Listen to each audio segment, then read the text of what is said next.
Greetings, greetings, everyone. Say peace, love, light, honor to you all.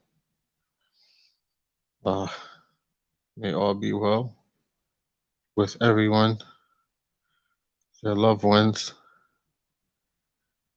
and everything that you choose to do in life.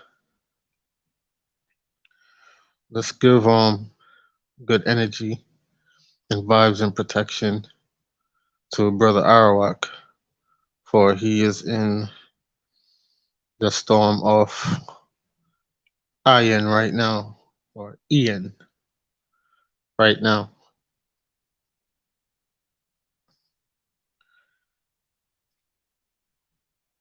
Uh, a while back, uh, forgive how I sound, but it looked like there was some form of chemical leak or something in my area. So I had to leave my house, and it was affecting my respiratory system. But I just had to get at least some of this information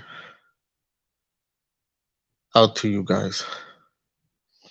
And this is subsection 52-7, bonds of police.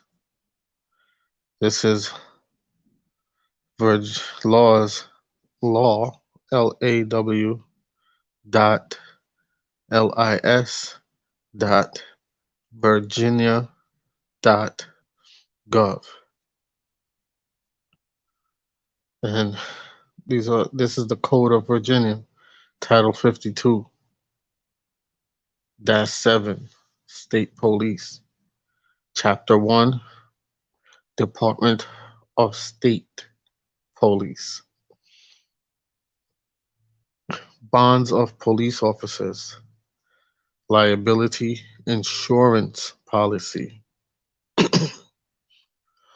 All police officers appointed to the superintendent of the state police are engaged in the enforcement of criminal laws and the laws relating to the operation of motor vehicles upon the roads and highways of this Commonwealth shall before entering or continuing their duties enter bond bond with some solvent guarantee company authorized to do business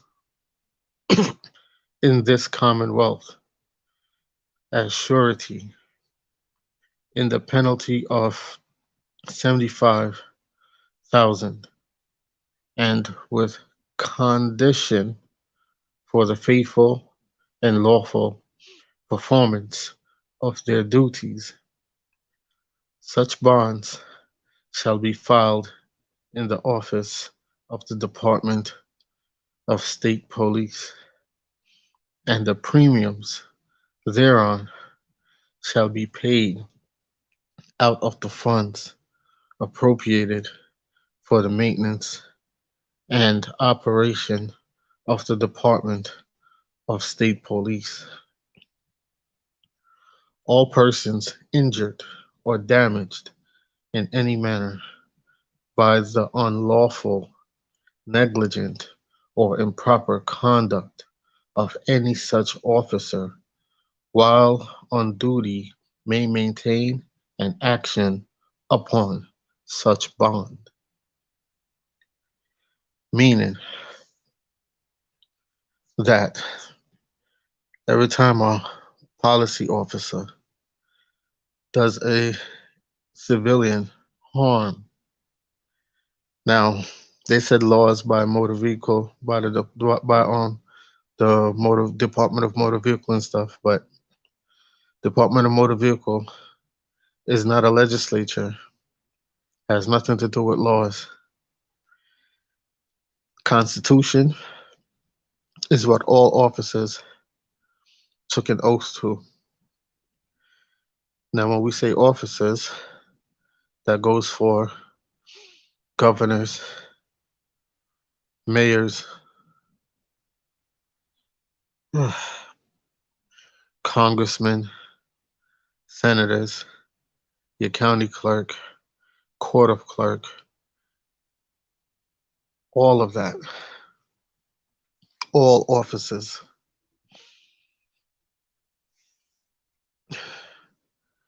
Now, all of them, all of them, all of them took an oath to the Constitution. That oath is what bounds them to act as such within the such confinements of law. And they took an oath to the document which laws they are to protect and enforce, which is the Constitution.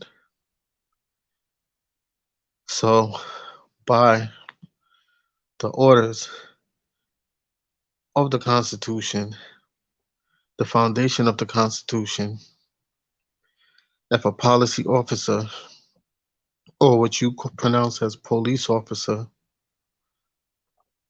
has any form of interaction with you whatsoever, and it's not a situation where property is damaged or someone has been murdered or injured by the hands of another, then those officers who are called law enforcement officers or police officers are not supposed to approach you and even speak to you.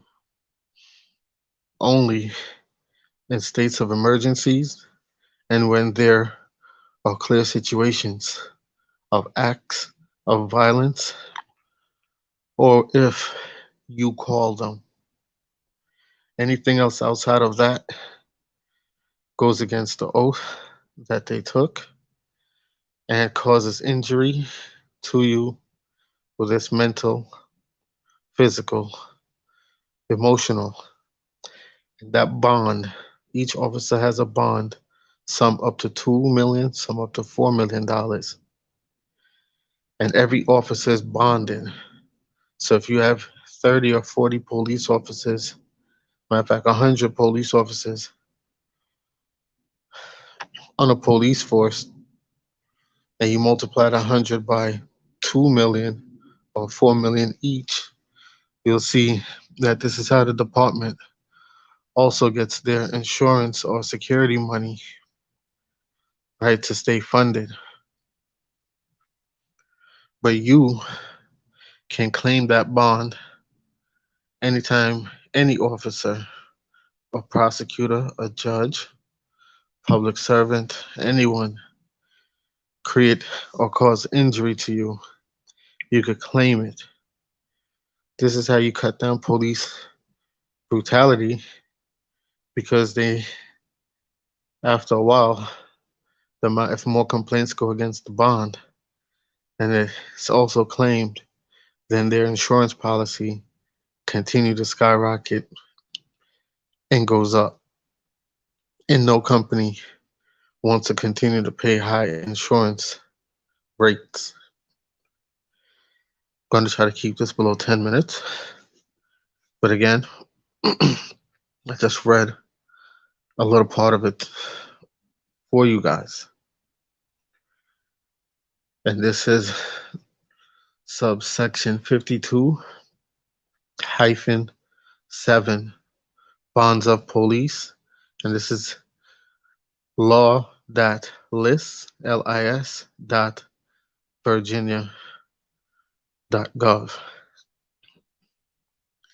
Now it also goes and says, in lieu of post and bond, as provided herein, any such officer may furnish an adequate liability insurance policy as proof of his ability to respond in damages which may be adjudged against him in favor of any person or persons injured or damaged in any manner resulting from his unlawful, negligent, or improper conduct while on official duty to the amount set forth above, the premium on any such insurance policy. Don't pay no attention to the amount set above. Once you get their bond number, which they make it difficult for you to get, but it's in the court of clerk's office. The county clerk has every officer's bond number because the county clerk, along with the attorney general's office, has to sign off on all of their bond numbers. So they have them. And it's something that's supposed to be public information. But because they turn those bonds into sureties and trade them on the stock market, those bonds are worth millions of dollars.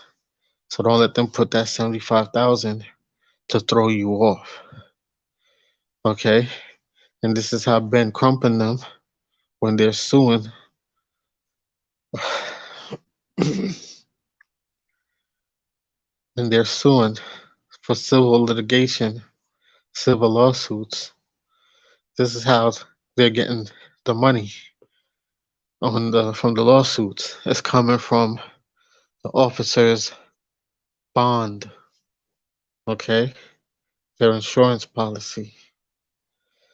This is why I say never settle low if you can. Don't take no deals of a cheap deal when injured by a policy officer. Always go for the max because the insurance policy covers up to $2 to $6 million, and that's just one officer in the department.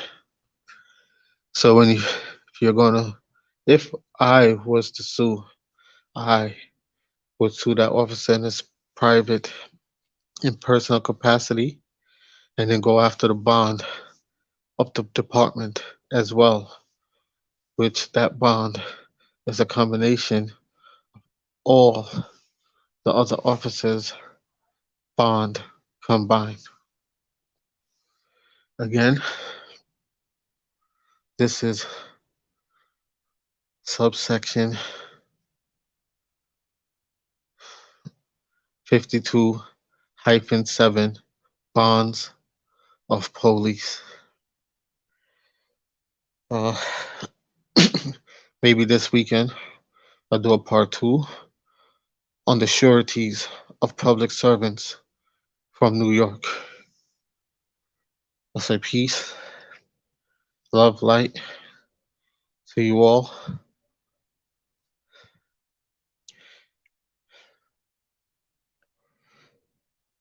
and wellness to you all. Anna.